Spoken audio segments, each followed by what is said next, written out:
সকাল সকাল হাজবেন্ডের সাথে তুমুল ঝগড়া করে নিলাম। ঝগড়া করার পর আমি যখন হেরে গেলাম তখন সবজি নিয়ে বসে পড়লাম। আর রান্নাটাও তো করতে হবে, সেই জন্য ভাবলাম সবজিটাও কেটে নিই। যতই না ঝগড়া করি না, যতই কিছু করি সংসারে, তো সেই রান্নাটা কিন্তু আমাদের মেয়েদেরই করতে হয়। তো সেই জন্য সবজি নিয়ে বসে পড়লাম। আর ভাবছো তো কী নিয়ে ঝগড়া করেছি?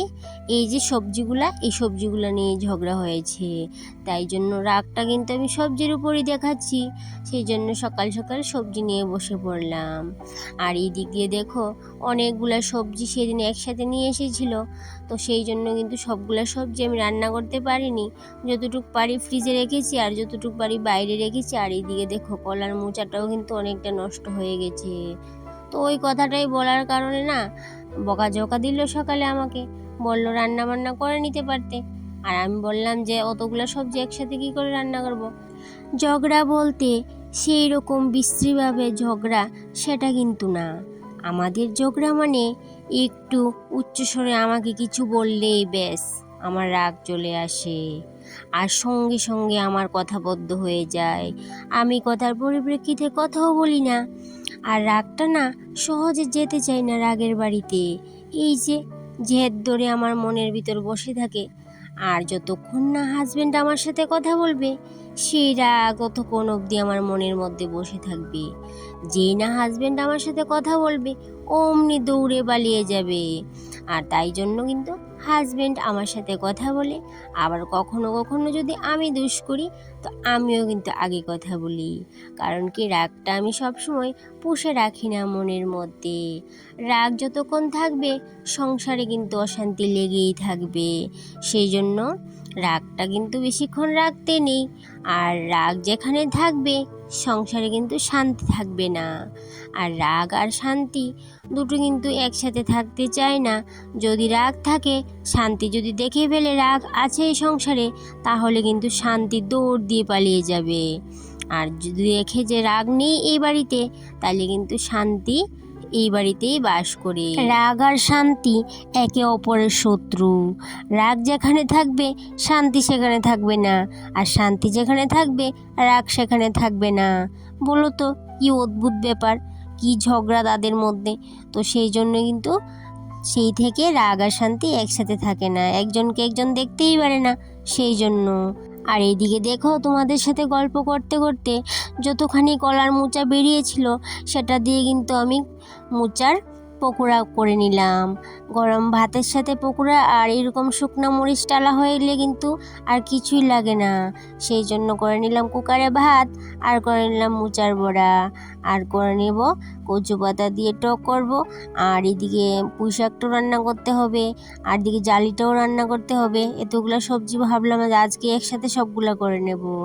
আর এই দিক দিয়ে কালকে বিশ্বকর্মা পুজোতে বেরিয়েছিলাম শাড়িটা পরে, তো শাড়িটা কিন্তু একটু নোংরা হয়ে গেছিলো, সেই জন্য শাড়িটা একটু ধুয়ে নেব। আর এইদিকে ব্লাউজটা আর ছেলের গেঞ্জি প্যান্ট ওইগুলো কিন্তু একটু রোদ লাগিয়ে রেখে দেব। আর এদিকে শাড়ির, এমনিতে শাড়িটা নোংরা হয়নি, কিন্তু ওই যে শাড়ির নিচটার মধ্যে একটু মাটি লেগে গিয়েছিল, তো ভাবলাম শাড়িটাকে একটু ধুয়ে নিই, ধুয়ে তারপর ইস্ত্রি করে রেখে দেব। সেই জন্য শাড়িটাকে যদি সঙ্গে সঙ্গে না ধুই, তাইলে কিন্তু শাড়িটা ওইভাবেই পরে থাকবে, অলসতা চলে আসবে, আর শাড়িটা এই জায়গাতেই পড়ে থাকবে। তো সেই জন্য কিন্তু সঙ্গে সঙ্গে কাজটা সঙ্গে সঙ্গে করে নিলে অনেকটাই ভালো। তো সেই জন্য আজকে ভাবলাম যে এই শাড়িটাকে আর ফেলে রাখবো না। এই করে করে এই অনেকগুলো শাড়ি কিন্তু আমি একসাথে জমিয়ে নিয়েছিলাম এর আগে। আর তাই জন্য আজকে ভাবলাম আজকে আর জমিয়ে রাখবো না, সঙ্গে সঙ্গে শাড়িটা ধুয়ে দেবো।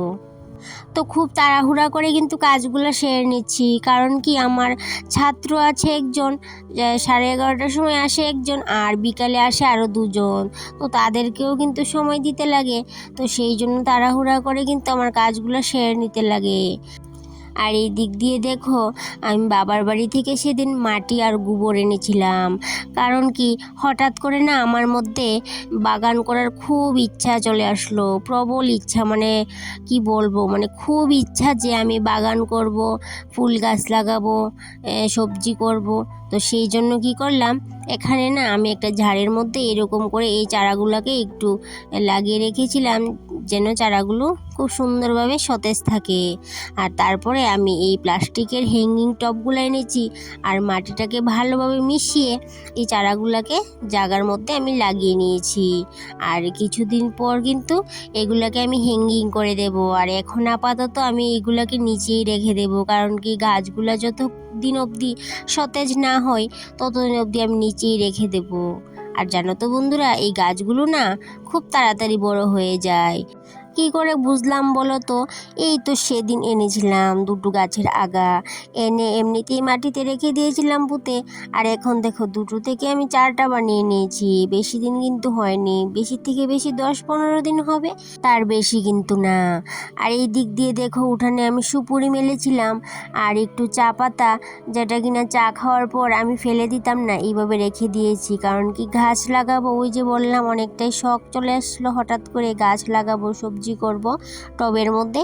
তো সেই জন্য এইভাবে চা পাতাগুলিকে আমি রুদ্রে দিয়ে রেখে দিচ্ছি। আর এইদিকে জানো তো, এই যে সবজি রান্না করার পর এই সবজির জাবড়াগুলো কিন্তু আমি ফেলে দিই না, ওইগুলো কিন্তু রেখে দিয়ে আমি জৈব সার বানাচ্ছি। আর এইদিকে বিকাল বিকাল কাপড় তুলে নিচ্ছি, উঠানটাও ঝাড় দেবো। আর এদিকে বাসনপত্র রয়ে গেছে ভাত খাওয়ার পরে, তো সেই জন্য তাড়াতাড়ি করে উঠানটাও ঝাড় দিয়ে নিচ্ছি, কারণ কি এক্ষুনি আমার চলে আসবে স্টুডেন্ট, সেই জন্য। আর আমি যে জৈব সার বানাচ্ছি না, তোমাদের সাথে আরেকদিন সেটাও কিন্তু শেয়ার করব। আর আমাদের বাড়িতে না সবজি করে বা ফুল গাছ অন্য কিছু লাগিয়ে কিন্তু শান্তি নেই, কারণ কি মানুষের বাড়ির ছাগল এসে ওই যে নষ্ট করে দেয়। আর তাই জন্য না মনটা অনেকটাই খারাপ হয়ে যায়। যদি না একটা শখ করে ফুল গাছ লাগিয়েছি, তো বাস শেষ, অন্যের ছাগল এসে খেয়ে একদম নষ্ট করে দিয়ে যাবে। আর এদিকে জানো তো বন্ধুরা, এই উঠান ঝাড় দেওয়ার পর কিন্তু উঠানের ঝাড়ুটা কিন্তু ধুয়ে রাখতে হয়, সেটা নাকি না করলে অনেকটাই সংসারে অমঙ্গল হয়। সেই জন্য আমি এই যে মা ঠাকুমার মুখে শুনে এসেছি, তারপর থেকে কিন্তু আমি উঠান ঝাড়ু দিয়ে উঠান ঝাঁটাটা ধুয়ে রাখি। আর এদিকে দেখো থালা বাসনগুলোও মেজে নিচ্ছি। ব্লগটা ভালো লাগলে পাশে থাকার অনুরোধ রইল।